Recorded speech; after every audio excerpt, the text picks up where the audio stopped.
ஓம் சாந்தி. அப்புறம் இன்னொரு விஷயம், இந்தியன் ஓஷனில் ஒரு ட்ரோன் ஃபுட்டேஜ் கிடச்சிதான். அது எப்படின்னா, ஒரு டால்ஃபின் வந்து தன்னோட குட்டியை வந்து அப்படியே மூக்கில் சுமந்துக்கிட்டு டெட் பாடி ஆயிடுச்சு. அது இறந்துடுச்சு பிறந்த உடனே அந்த குட்டி.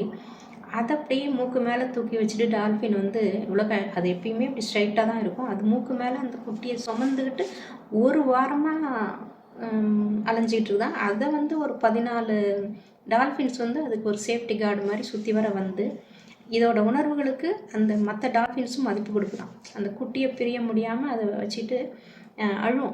டால்ஃபினாக அழும். டால்ஃபின் ஷோலெல்லாம் பார்த்துருக்கோம். அந்த மனுஷங்க என்ன சொன்னாலும் செய்யும். ரொம்ப அன்பாக இருக்கும், அன்பான பிராணியாக இருக்கும். அது மம்மல் தான். அது மரைன் பாலூட்டி அப்படின்னு சொல்லலாம். அது வந்து இவ்வளோ அன்பு வச்சுருக்குது குழந்தை மேலே. அதை மற்றதும் மதிக்குது பாருங்கள். அது எவ்வளோ பெரிய விஷயம்.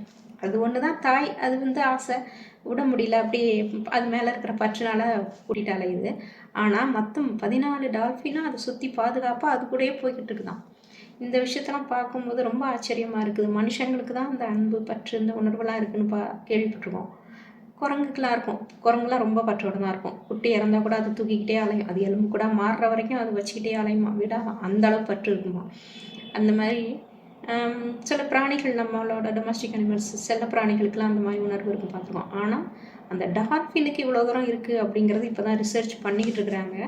அந்த ட்ரோன் ஃபுட்டேஜ் கிடச்சதுக்கப்புறம் இந்த மரைன் மமல்ஸை பற்றிலாம் இப்போ ரிசர்ச் போயிட்டுருக்கு. இதெல்லாம் பார்க்கும்போது ரொம்ப ஆச்சரியமாக தான் இருக்குது.